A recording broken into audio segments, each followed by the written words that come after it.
adventure in Pipeman on W4CY Radio.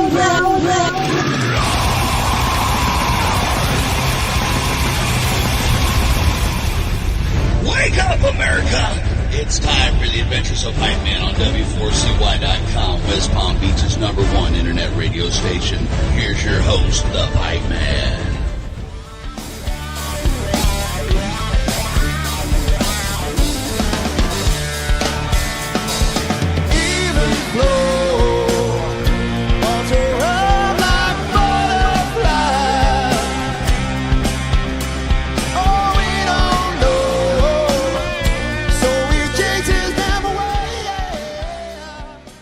This is the Pipeman here on the Adventures of Pipeman W4CY Radio, and I'm here with our next guest, also going to be performing here at the South Florida Fair. Very exciting.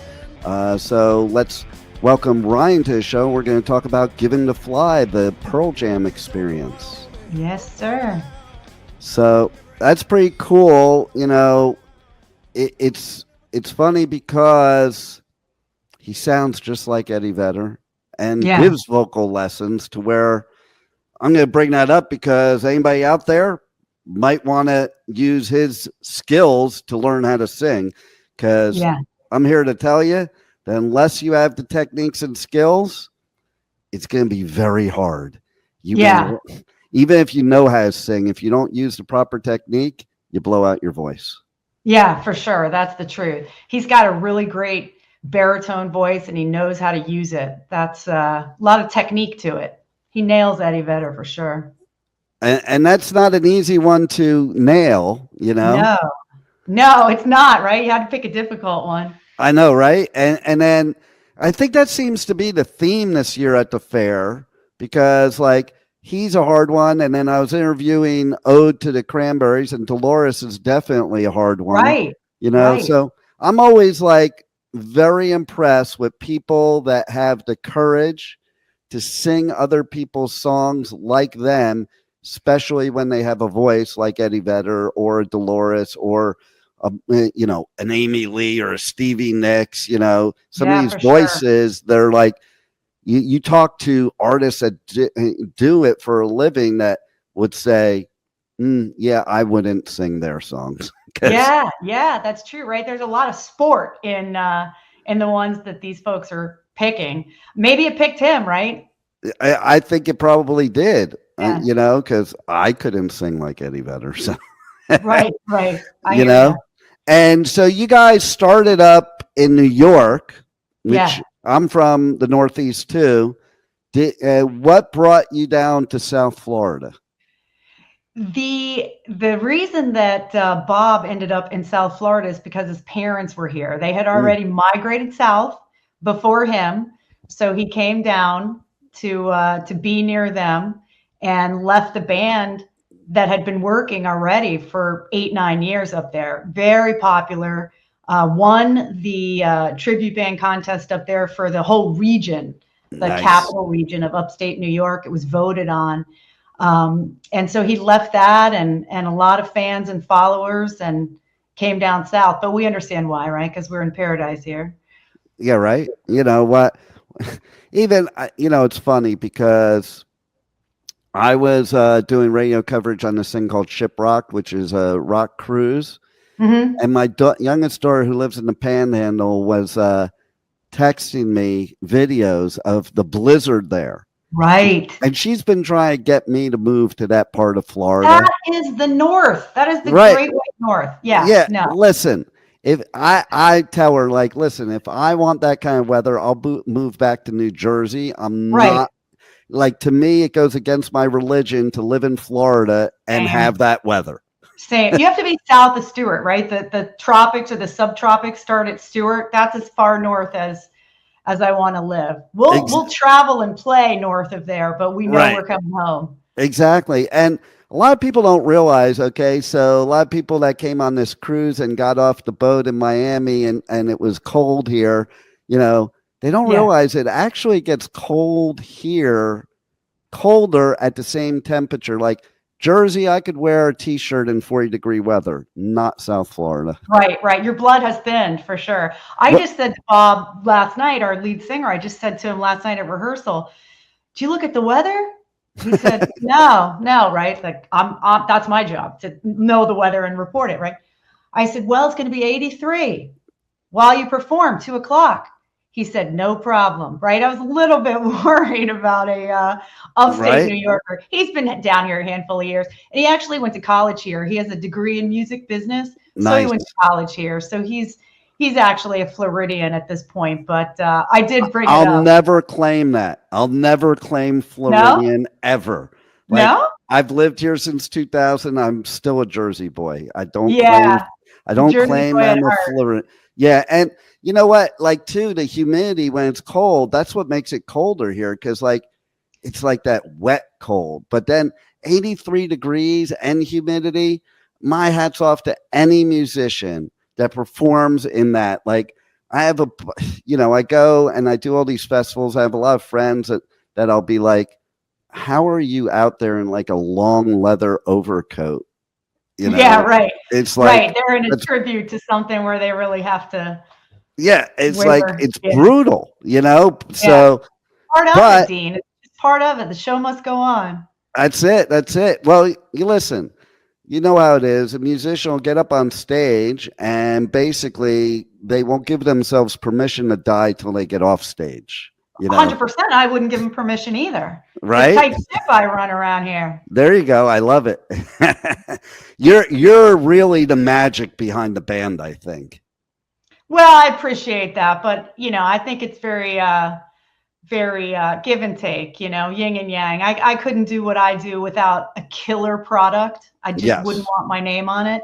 And in many ways, they need my skill set, so it's symbiotic. That's nice. And you guys got a bunch of other gigs. I also noticed, okay, so my studios are in Wellington, but I live on Singer Island. So I noticed you're playing at the Maltz in Jupiter. So that's cool. That's a good one. It's a cool venue, actually. Yeah, it is. Nice people, well run, good sound. Yeah, exactly. And that's not always easy to find in South Florida. I find Palm Beach County to be better than Broward County, me personally. As far as how they treat the bands, how they treat media, how their sound is.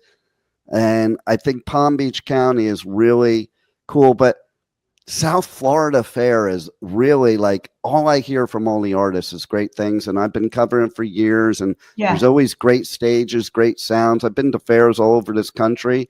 And to me, there's no better fair for music than the South Florida Fair. Yeah. Woody, the stage manager, has it dialed in, and Kayla, the entertainment director. I mean, it's it's second nature. They're pros, so it makes it easy on us for sure. And I like saying that because some people may think, oh, that wouldn't be the case at the fair, but it's a first class operation. Matt Walsmith, the new CEO that's come in there, has done a great job.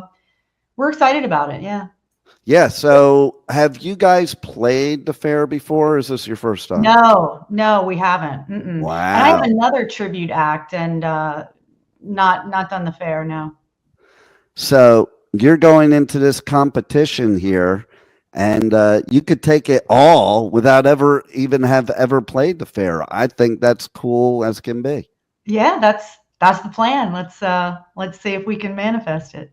So how did it happen? How did it happen that you ended up competing in this classic rock competition that the South Florida Fair has every year? So you're like the cream of the crop if you're in that.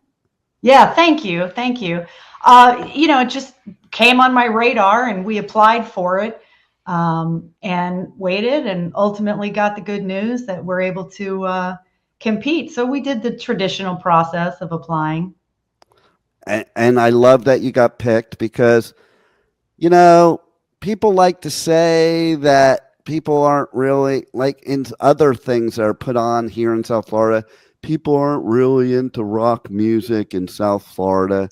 You show up to the fair on Saturday and watch this competition, and you will prove all those people wrong because that is the biggest lie ever told. Who's saying that? We need to correct them. I can't really say, but let's put it this way. they are a music festival in South Florida. That may no Mm. longer be a music festival in South Florida. Ah, okay. I'm with you. And Well, probably because of that thought process. right. It all starts at the top, right? So if that's the ideology at the top, it's going to flow all the way down and maybe out. Well, the thing is, too, I think, like, you got to be relative to what's now, not what was 2 years ago, 5 years ago, 10 years ago, 20 years ago. It doesn't matter. It's what's now. And, so you have to evolve with the times. And I think that's what's great about the South Florida Fair is they make changes, they evolve with the times, instead of doing the same thing year in, year out, because eventually that becomes a dinosaur. Yeah, for sure. It's great leadership that does that, right? Just evolves. And we're lucky to cover Pearl Jam because they constantly evolve. I mean, they have been a working, charting, touring band. This is their 35th year. And in their 35th year on this album, they've had 2 #1 hits already, right? Right. So they're just going with the flow and delivering what the people want. And we're trying to keep up with that as well. It was pretty cool, too. You guys were hired to play at the premiere of the Pearl Jam documentary film, Let's Play 2. And you've been promoted by Pearl Jam on socials and the official event and everything. So how does it really feel when the band you're paying tribute to is promoting you? Yeah, that's big, right? That's pretty much the holy grail. They did it organically, and they also did it in paid ads. So they put their money where their mouth is. It's a big win, and the guys in the band are diehard Pearl Jam fans, especially Bob. He's been to a dozen shows, and so it really doesn't get better than that, right? I know, right? Yeah. The only thing that could be a little better is if both bands get up on stage and perform together. Yes, let's do it. Can you help us with that, Dean? Make it happen. I'm putting it out there right now. Let's do it. Don't just promote on social media. Bring them up and do a double show. That would be kind of cool, right? Yes, amen. I love it. So, besides being a big fan of Pearl Jam, what started the whole brainstorm to do this tribute band? It was just being a super fan.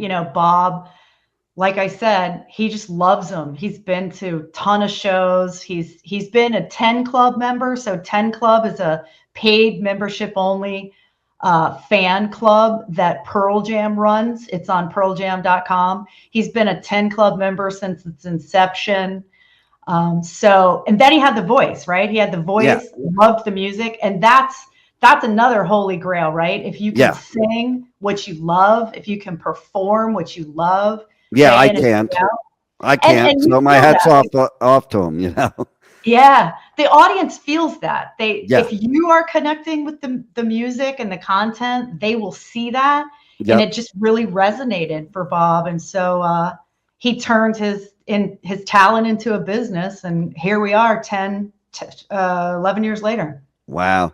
Yeah. And it is true because basically the audience can tell if you're just going through the motions or doing it as a gimmick opposed to doing it because you have the passion for it. Yeah, right. There's definitely no gimmick in what we do. It's not overly theatrical. It's not Pearl Jam circa 1992, 1993. It's much more 2000s Pearl Jam. There's no climbing on the rafters anymore. Right? Yeah, right. They wouldn't like that at the South Florida Fair anyway. No, I got that memo. So, it's really all about the music, just being true to the music and honoring it lick for lick. Yeah. And so did he naturally have that voice or? Yes. Wow. Yes, he did. He had very little formal training until he started, teaching others, but he's largely self-taught. I find some of the best singers that is the case, or the best musicians. I think it's kind of because, and especially talking to friends of mine that are musicians, it's like you don't get put in this box, and you can when you're self-taught, you kind of experiment and find your sound opposed to what somebody else tells you to do. Like I remember when I was taking guitar lessons, I freaking hated that for months. All the teacher wanted to do is teach me scales. I just wanted to make sounds. Yes, that's so funny. Bob talks about that all the time, being a vocal coach. So he says, you know, I don't do 45 minutes of warm up with these guys, and there's not a lot of you know, kind of Miss Mabel in the back room on the piano, right?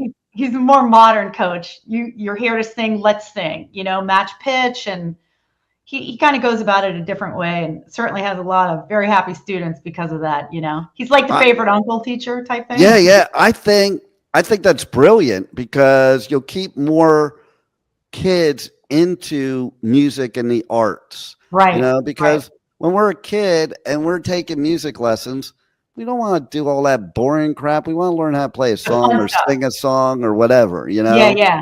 And he has adults too. So it's like they're getting that rock star moment when they're. Exactly. So how do people reach out to you guys on socials, on the web, check out everything about you?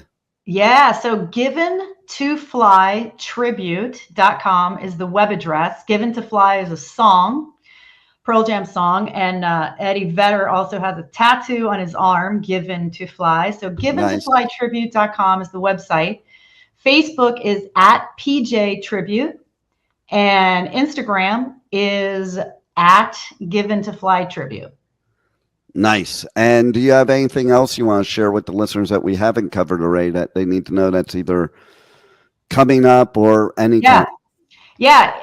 I know that you're Palm Beach County based. We have some great shows coming up. You mentioned the Maltz. We also have Boca Black Box. Yeah. We have the studio at Meisner Park. And if anybody's hearing this out there in Central Florida, we have a killer show coming up at Tuffy's, which is a little concert hall. So check out the schedule online and subscribe to get some emails with new shows when we add them. Appreciate the support. Keep live music alive, right? Oh, no doubt about it, because that is the only escape we have from insanity right now in 2025. Right now, back then, and in the future, right? That's music is a healer and a unifier. The unifier and the best healer, therapy, all that. Yeah, so I'm so happy I'll be able to check you out at the South Florida Fair this Saturday. And on the 1st, and let's see if you win the whole competition. Yeah, thank you. We go on at 2:00. We're the first band, so nobody can be late. There you go. Well, I'll be there, and everybody else should be there too, because you're not going to want to miss this. So thanks for entertaining us, and thanks for being on the Adventures of Pipeman. Appreciate it, Dean. Thanks so much. Bye-bye. Thank you for listening to the Adventures of Pipeman on W4CY Radio.